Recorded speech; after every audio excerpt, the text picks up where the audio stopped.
Bismillahirrahmanirrahim. Assalamualaikum warahmatullahi wabarakatuh. Alhamdulillahirabbil alamin. Wassalatu wassalamu ala asrafil anbiya'i wal mursalin wa ala alihi wa sahbihi ajma'in, amma ba'du.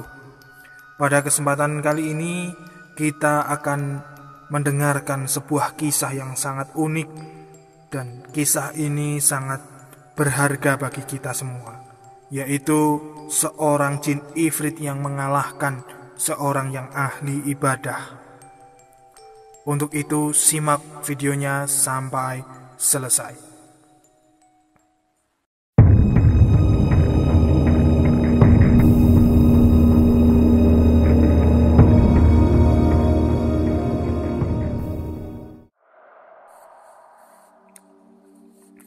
Kisah jin ifrit mengalahkan seorang ahli ibadah.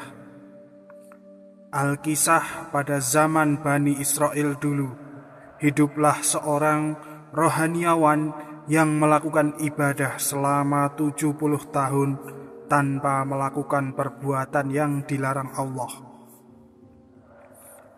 Melihat manusia yang istiqomah dengan ibadahnya itu, berkumpullah para setan, jin kafir, dan iblis. Mereka membicarakan bersisa, siapa di antara kalian yang sanggup menggulingkan ibadahnya untuk kemudian menyesatkannya dalam lembah kehancuran? Tanya iblis. Saya dan pasukan-pasukan saya sanggup melakukan tugas itu, ya iblis, jawab jin ifrit. Beberapa saat kemudian Ifrit mulai menjalankan tugasnya. Ifrit datang ke kerajaan manusia dan membanting putri raja yang amat cantik hingga menyebabkan putri raja itu sakit ingatan. Selanjutnya Ifrit menjelmakan diri dalam bentuk manusia yang sopan dan berilmu, lalu menghadap raja yang hatinya sedang risau oleh sakit yang diderita putrinya. Benarkah putri raja sedang sakit? Tanya Ifrit. Benar, jawab raja. Sudah pernah diikhtiarkan ke para tabib? Sudah ratusan tabib saya datangkan, kesembuhan belum datang juga. Tentu Tuan Raja belum pernah mengenal seorang tabib yang amat berilmu. Dia bernama Barsisa. Sebaiknya bawa saja putri Tuan Raja ke rumahnya, kata Ifrit sungguh-sungguh. Karena yang berbicara itu Ifrit yang menampakkan diri sebagai bentuk manusia yang berilmu, maka raja pun mengikuti sarannya. Dibawalah putri raja ke kediaman Barsisa. Ifrit kemudian merubah bentuknya menjadi bentuk asal yang tidak diketahui manusia. Ketika putri raja sudah berada di kediaman Barsisa, Ifrit pun diam-diam menyembuhkan penyakitnya tanpa setahu Barsisa. Bagi Ifrit, hal demikian mudah dilakukan. Ia yang menimbulkan penyakit putri raja, maka dengan ilmu pengobatan yang dikuasainya, ia pun bisa mengobati penyakit itu. Maka sembuhlah putri raja. Barsisa menganggap kesembuhan itu karena rahmat Allah, karena ia memang belum menyadari bahwa kejadian-kejadian yang ada di seputar putri raja itu merupakan cara-cara Ifrit di dalam merancang sebuah proyek penyesatan yang sedang digarapnya. Putri raja yang sudah sembuh kemudian dibawa pulang ke istana. Namun Ifrit datang mengganggu lagi, sehingga raja mengambil keputusan agar anaknya dirawat inapkan di kediaman Barsisa saja, sehingga mendapatkan perawatan yang lebih baik. Ketika putri raja berada dalam perawatan Barsisa, Ifrit mulai meningkatkan kadar godaannya. Dibangkitkan nafsu Barsisa agar memiliki rasa tertarik dengan putri raja. Namun Barsisa benar-benar menjaga diri.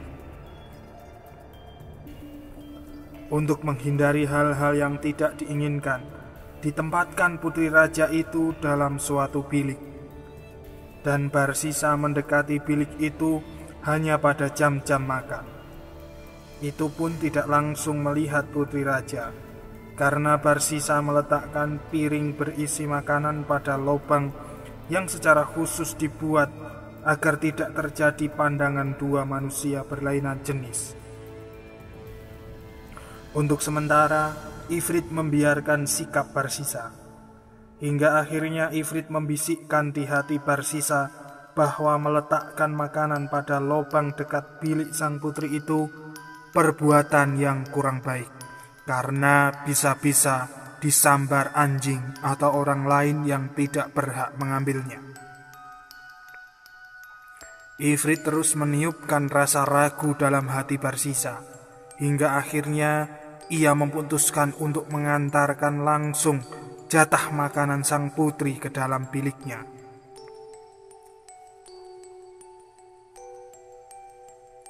Melihat Barsisa yang benar-benar menjaga agar jangan sampai bertatap muka dengan sang putri, Ifrit menghembuskan bisikan ke hati Barsisa agar menghibur hati sang putri dengan senda gurau agar proses kesembuhannya lebih cepat. Pertama kali Barsisa mengajak sang putri untuk berbicara di seputar masalah agama dan penyembuhan. Kedua hal ini dianggap tidak menjurus kepada nafsu. Karena itu kian hari hubungan antara Barsisa dengan sang putri kian akrab. Melihat keakraban dua insan berlainan jenis itu, Ifrit mulai bertepuk tangan.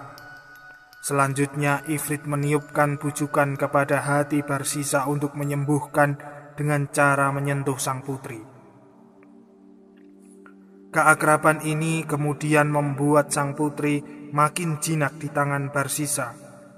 Tugas Ifrit selanjutnya adalah meniupkan indahnya khayalan tentang zina pada hati Barsisa, hingga akhirnya terjadilah perzinahan itu.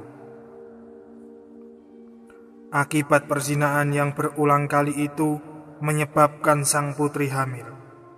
Maka Ifrit meniupkan perasaan takut yang luar biasa pada hati Barsisa, yaitu bayangan tentang hukuman raja dan cemoohan masyarakat. Karena takut boroknya terbongkar, Barsisa membunuh putri raja. Mayatnya kemudian dimakamkan di dalam biliknya. Sedangkan jika suatu saat nanti ada pertanyaan dari raja tentang putrinya, Barsisa sudah mempersiapkan jawabannya, yaitu sang putri meninggal karena sakitnya tidak tertolong lagi. Tak lama kemudian, raja mendengar kematian putrinya. Betapa sedih hatinya, tetapi karena kematian itu terjadi pada kediaman Barsisa, seorang yang dikenal tidak pernah berbohong, maka raja pun tidak perlu menyelidiki kasus kematiannya. Apalagi sang raja mengetahui bahwa sebelum kematian itu putrinya sedang sakit. Untuk sementara sang raja bisa berlega hati. Ia merasa aman dari dosa-dosanya. Tetapi Ifrit tidak menyia-nyiakan kesempatan baik itu. Ia menjelmakan diri dalam bentuk manusia, kemudian datang ke istana raja mengadukan perihal kematian putrinya. "Tuan Raja, putrimu hamil. Karena Barsisa sadar akan resikonya, maka putrimu dibunuh," kata Ifrit. "Mungkinkah Barsisa berbuat seperti itu? Kalau tidak percaya, silahkan buktikan. Putrimu terbunuh dalam keadaan ada janin di perutnya," kata Ifrit.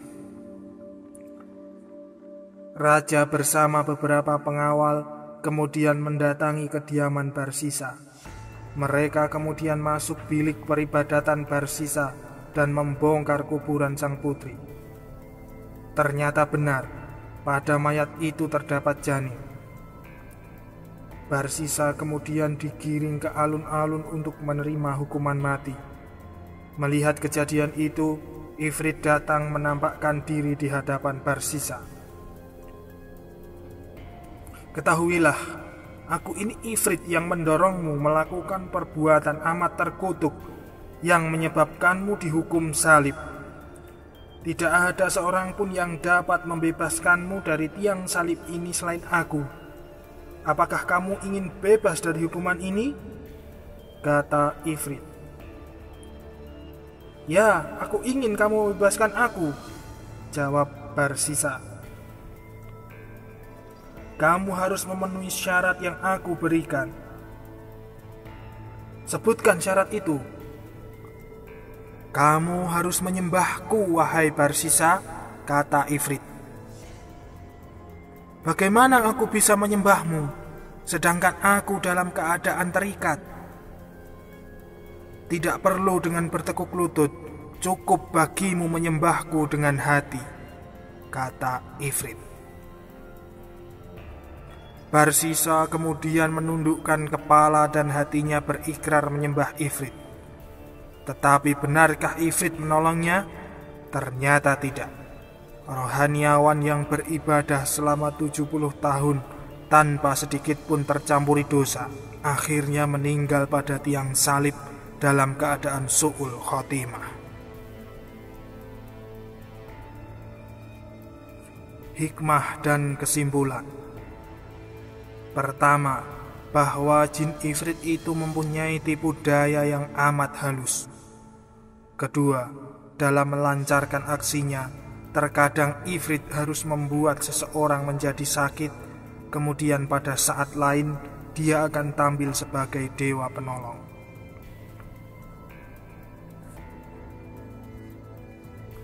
Begitulah kisah Barsisa, yaitu seorang hamba yang tekun beribadah, akan tetapi beliau terkena tipu daya jin Ifrit.